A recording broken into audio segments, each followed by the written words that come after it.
E vamos mostrar para vocês também como o Bolsonaro está envolvido com essa questão toda da família e do sumiço de Rubens Paiva e o crime cometido por ele. Mostraremos a vocês o que esse calhorda fez contra Rubens Paiva, contra a família dele. Tentem se colocar no meu lugar no seguinte relato. Eu estava aqui, dentro da minha casa, uma pessoa invadiu, pulou o muro, entrou aqui dentro armada, ameaçou a mim e aos meus familiares por nós sermos de esquerda. Nos ameaçou, dizia que ia nos matar o tempo todo. E a primeira chance que eu tive, eu consegui tomar a arma dele, mas ele veio para cima e eu fui obrigado a matá-lo. Esse relato é fictício, mas é um exemplo que eu quero fazer um paralelo, uma analogia com a outra história que eu vou contar para vocês. Nesse caso que eu contei para vocês, é legítima defesa. Temos isso em comum acordo. Muito bem. Esse final de semana eu ouvi que a Dilma era terrorista, porque ela lutava contra grupos militares e que ela matou o Mário Cosel Filho. Isso daí já foi desmentido, são histórias da carochinha aí, dessa família de Bolsonaros aí. Mas a partir do momento que nossa casa é tomada com um pessoal armado que quer fazer a gente engolir um regime assassino, um regime ditatorial, que vai ser muito ruim para a população, e nós temos uma visão um pouco mais privilegiada, nós vamos permitir? Quer dizer, o teu país foi tomado e você vai ficar quieto? Então a Dilma, quando ela resistiu, mesmo que ela tivesse feito algumas coisas do tipo matar soldados, vamos supor, não tem nada disso, ela não fez isso. Mas supondo que fizesse, não seria uma legítima defesa? Quem são os algozes? Quem são os bandidos? Os bandidos são os militares que tomaram o poder e que implantaram uma ditadura. Eles são os bandidos e têm que ser combatidos. Então quando a população que resistiu foi para cima deles, teve que ir com paridade de armas. Você não tira um estilingue para quem está te apontando um revólver. E aí, essas pessoas são consideradas pelo regime terrorista. E esses idiotas engolem essa historinha de que, nossa, Dilma era terrorista. Não. Terrorista é o Bolsonaro. Ele explodiu o aeroporto, ele culparia a esquerda, implantaria uma GLO e tomaria o poder à força, implantaria um golpe. Não respeitaria a vontade do povo que se manifestou nas eleições. O bandido é o Bolsonaro. E ele ia culpar a esquerda. Ele planejou um ato terrorista, explodiu o caminhão-bomba lá no aeroporto e ia culpar a esquerda. Nós ficaríamos quietos? Nós teríamos que ficar quietos? Ou nós teríamos que ir para cima? E se nós fôssemos para cima, nós somos bandidos? Não. Quem não respeitou as leis foram eles.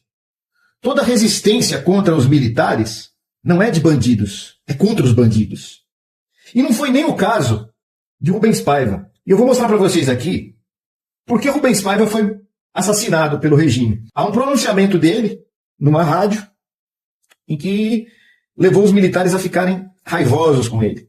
Meus patrícios, me dirijo especialmente a todos os trabalhadores, a todos os estudantes e a todo o povo de São Paulo, tão infelicitado por este governo fascista e golpista. O nosso presidente, ao tomar as medidas tão reclamadas por todo o nosso povo, medidas que nos conduzirão indiscutivelmente à nossa emancipação política e econômica definitiva, realmente prejudicou os interesses de uma pequena minoria de nossa terra, pequena minoria, entretanto, que detém um grande poder, todo o poder econômico deste país, todos os órgãos de divulgação, os grandes jornais e as estações de televisão. Este momento nacional é um momento decisivo em que o povo brasileiro pode ter a felicidade de ver realizada toda a sua revolução dentro do processo da legalidade democrática, prestigiando o presidente da República e esta legalidade. Ele, na verdade, ele só ajudava os exilados, os refugiados que estavam lá fora. Mandando cartas, recebendo cartas para a família, apenas isso. Ele foi morto só por isso. E nós vamos mostrar para vocês. Nós vamos mostrar também para vocês quem é quem nessa história toda. De que lado Lula e Dilma estavam. Qual foi a luta de Lula e Dilma diante dessa situação. Eu mesmo defendo a ideia que a gente deva tentar recontar a história desse país. E se recontar a história significar ir a fundo fazer uma pesquisa, por exemplo, aonde está Rubens Paiva, aonde ele foi enterrado, quem é que matou, eu acho que nós temos que ir a fundo buscar isso. E isso não é nenhum desacato, nenhuma vingança, nenhuma caça às bruxas. Isso é um ato de lealdade com a nação brasileira para ter a sua história contada tal como ela deve ser contada. Que as novas gerações mereciam a verdade e, sobretudo, mereciam a verdade aqueles que perderam familiares, parentes, amigos, companheiros e que continuam sofrendo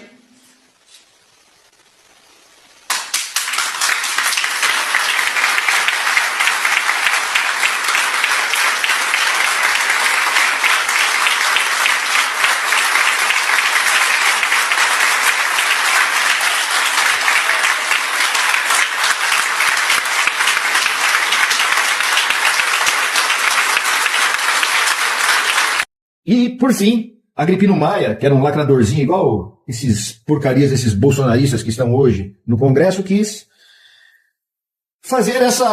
gerar essa confusão na cabeça das pessoas sobre se a Dilma seria bandida ou não, se ela era uma mentirosa da ditadura ou não, e ela acabou com ele mostrando a verdade.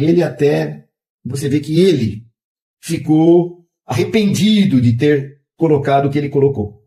Então são histórias que valem a pena nós relembrarmos, para que isso que está acontecendo hoje não se repita. O livro, o filme, Ainda Estou Aqui, é um documentário e é uma porrada no bolsonarismo. Caiu numa hora muito ruim para o Bolsonaro, em que ele vai ser julgado, e esse material do filme elucida para a população quem é Bolsonaro, quem são os golpistas, e mostra que eles não são inocentes e que eles têm sim que pagar.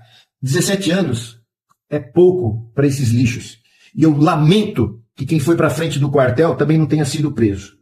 Porque são bandidos, golpistas. E se eles tivessem tomado o poder, quem estaria morto seria você, que está aqui me ouvindo. Seríamos nós que estamos falando com vocês. Vamos lá?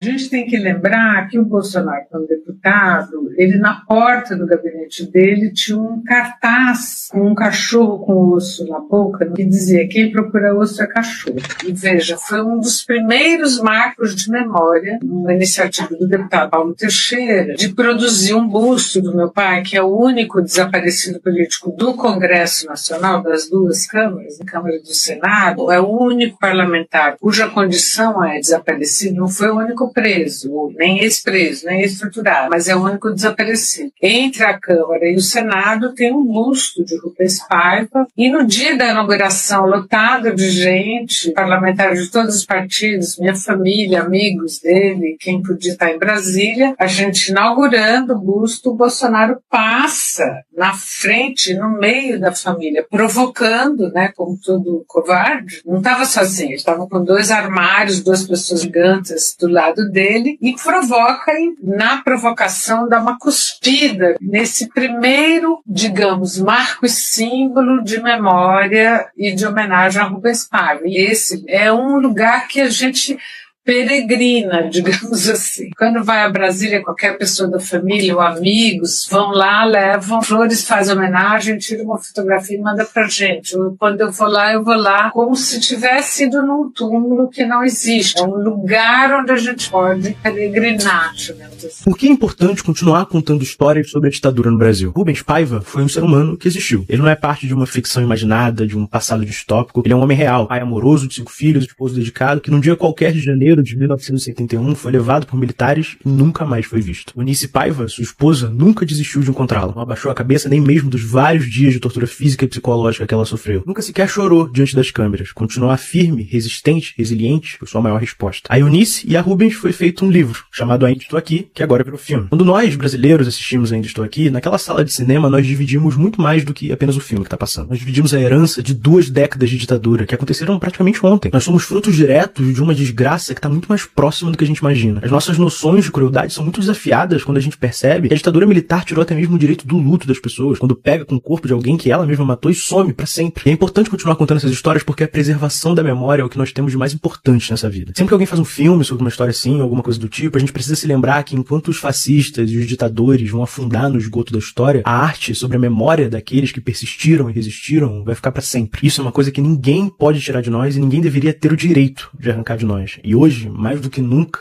é importante a gente continuar se lembrando disso. Eu sou Chico Paiva, neto de Eunice e Rubens Paiva, e estive aqui hoje no Palácio do Planalto representando a família na assinatura do decreto que cria o Prêmio Eunice Paiva de Defesa da Democracia pelo presidente Lula. A minha avó Eunice sempre nos ensinou que a nossa família era uma família entre milhares que sofreram os horrores da ditadura. E que o caso do Rubens Paiva, meu avô, ganhou as manchetes dos jornais e das revistas, mas existem outras tantas que também foram igualmente dilaceradas pelos horrores da ditadura. Então ter o nome dela atrelado a um prêmio que vai trazer à tona outras histórias de luta, outras histórias de fortalecimento da democracia, algo que nos honra e nos orgulha muito. O meu tio, que escreveu o livro, o Ainda Estou Aqui, ele diz que sem a Comissão da Verdade ele não teria conseguido escrever o livro. Então a nossa família também é muito grata ao esforço que a presidente Dilma fez de trazer à tona a importância da memória da ditadura e para que nunca mais aconteça. Outra coisa que minha avó sempre nos dizia é que a democracia é uma luta constante e que a gente nunca pode relaxar em relação a ela. Então, ter o caso da nossa família como um exemplo de luta que possa inspirar e dar visibilidade a outras lutas é algo que nos orgulha muito e nos honra muito. Que lembranças a senhora guardou dos tempos de cadeia? Vossa Excelência responde: a prisão é uma coisa em que a gente se encontra com os limites da gente. É isso que às vezes é muito duro. Nos depoimentos a gente mentia feito doido. Mentia muito, mas muito. O que é que me preocupa, ministra? O dossiê, na minha opinião e de muitos brasileiros, é a volta ao regime de... Qualquer comparação entre a ditadura militar e a democracia brasileira só pode partir de quem não dá valor à democracia brasileira. Eu tinha 19 anos, eu fiquei 3 anos na cadeia e eu fui barbaramente torturada, senador. E qualquer pessoa que ousar dizer a verdade para interrogadores compromete a vida dos seus iguais. Entrega pessoas para serem mortas. Eu me orgulho muito de ter mentido, senador, porque mentir na tortura não é fácil. Agora, na democracia se fala a verdade. Diante da tortura, quem tem coragem, dignidade, fala mentira. E isso, senador, faz parte, integra a minha biografia, que eu tenho imenso orgulho. E eu não estou falando de heróis. Feliz do povo que não tem heróis desse tipo, senador. Porque aguentar a tortura é algo dificílimo. Porque todos nós somos muito frágeis. Todos nós. Nós somos humanos, nós temos dor. E a sedução, a tentação de falar o que ocorreu e dizer a verdade é muito grande, senador. A dor é insuportável. O senhor não imagina quanto é insuportável. Então, eu me orgulho de ter mentido. Eu me orgulho imensamente de ter mentido. Porque eu salvei companheiros da mesma tortura e da morte. Não tenho nenhum compromisso com a ditadura em termos de dizer a verdade. Eu estava num campo, eles estavam no outro. O que estava em questão era a minha vida e a de meus companheiros. E esse país, que transitou por tudo isso que transitou, que construiu a democracia, que permite que hoje eu esteja aqui, que permite que eu fale com os senhores, não tem a menor similaridade. Esse diálogo aqui é o diálogo democrático. A oposição pode me fazer perguntas, eu vou poder responder. Nós estamos em igualdade de condições humanas, materiais. Nós não estamos um diálogo entre o meu pescoço e a forca, senador. Eu estou aqui num diálogo democrático, civilizado, e por isso eu acredito e respeito esse momento. Por isso, todas as vezes, eu já vim aqui nessa comissão antes. Então, eu começo a minha fala dizendo isso, porque isso é algo que é o resgate desse processo que ocorreu no Brasil. Vou repetir mais uma vez. Não há verdade, não há espaço para a verdade, é isso que mata. O que mata na ditadura é que não há espaço para a verdade, porque não há espaço para a vida, senador. Porque algumas verdades, até as mais banais, podem conduzir à morte. É só errarem a mão no seu interrogatório. E eu acredito, senador, que nós estávamos em momentos diversos da nossa vida em 70. Eu asseguro para o senhor, eu tinha entre 19 e 21 anos, e, de fato, eu combati a ditadura militar. E disso eu tenho um imenso orgulho. Bom... Eu estou do lado do busto em homenagem a Rubens Paiva. Rubens Paiva foi um deputado de esquerda que foi assassinado pela ditadura militar. Aliás, o filme Ainda Estou Aqui, que eu fui ver, onde a Fernanda Torres e a Fernanda Montenegro interpretam o papel da Eunice, que é a viúva, apresenta essa situação trágica. Mas tem uma luta fundamental que tanto a Eunice, a viúva, e todas as famílias atingidas com pessoas vitimadas, assassinadas pelo golpe, estavam fazendo, que aparecesse a verdade no atestado de óbito. E o Conselho Nacional de Justiça decidiu, agora recente, que inscrição terá no atestado de óbito. Morte não natural, violenta, causada pelo Estado brasileiro no contexto da perseguição sistemática à população, identificada como dissidente política do regime ditatorial instaurado em 1964. A verdade precisa aparecer. Anistia nunca para quem cometeu um crime. E, como recomendação, veja o filme Ainda Estou Aqui. Esse deputado aqui foi torturado e morto pela ditadura militar no Brasil, e a sua história não pode ser esquecida. Rubens Paiva nasceu no dia 26 de setembro de 1929, em Santos, no estado de São Paulo. Ele começou sua carreira política participando do movimento estudantil, enquanto estudava engenharia civil na Mackenzie, em São Paulo. No ano de 1962, o Rubens foi eleito deputado federal pelo Partido Trabalhista Brasileiro, o PTB, na mesma legenda do então presidente da República, o João Goulart. Naquele momento, as ameaças contra a democracia brasileira estavam se tornando cada vez maiores, mas o Rubens sempre esteve disposto a lutar contra a situação. Com o golpe militar já em curso, na madrugada do dia 1º de abril de 1964, o deputado fez um poderoso discurso direcionado aos estudantes e sindicalistas, pedindo para que essas pessoas resistissem à ditadura e defendessem o João Goulart. Mas por conta disso ele teve seu mandato cassado. Mas a situação era extremamente perigosa, porque ele e vários outros opositores do governo militar estavam na mira da ditadura. Anos depois, em 20 de janeiro de 1971, 6 militares armados com metralhadoras invadiram a casa do Rubens Paiva e obrigaram ele a ir prestar depoimento em um quartel no Rio de Janeiro. Sendo agredido constantemente, o Rubens foi encaminhado para o DOI-CODE naquele mesmo dia, e lá as torturas começaram. A esposa dele, Eunice, e a filha dele de 15 anos, a Eliane, também foram encaminhadas para o local. E lá elas ficaram por vários dias sendo interrogadas, sem ter o direito de falar com o Rubens. Elas conseguiram sair do DOI-CODE só no final do mês, e os militares informaram que o Rubens já havia sido liberado, mas tinha sido sequestrado por desconhecidos. Fica claro que os militares nunca foram muito bons em mentiras, porque era óbvio que o Rubens tinha morrido pela ditadura, mas o seu corpo nunca foi encontrado. Foram anos de luta pela justiça do Rubens, até que em março de 2014, o coronel reformado do Exército, Paulo Malhães, prestou depoimento à Comissão da Verdade, e ele confirmou que o Rubens Paiva foi torturado até a morte, e que os militares jogaram seu corpo em um rio na região serrana do Rio de Janeiro. Um mês depois de prestar depoimento, o Malhães foi encontrado morto em sua casa. As investigações da polícia indicaram que se tratava de um latrocínio, mas muitas pessoas acreditam que esse é um caso de queima de arquivo. O filho do Rubens, o Marcelo Rubens Paiva, se tornou um importante escritor brasileiro, autor do livro Feliz Ano Velho, e ele usa da sua influência para manter viva a memória e a luta do seu pai. Comenta aqui se você já conhecia esse caso e não esquece de deixar o like.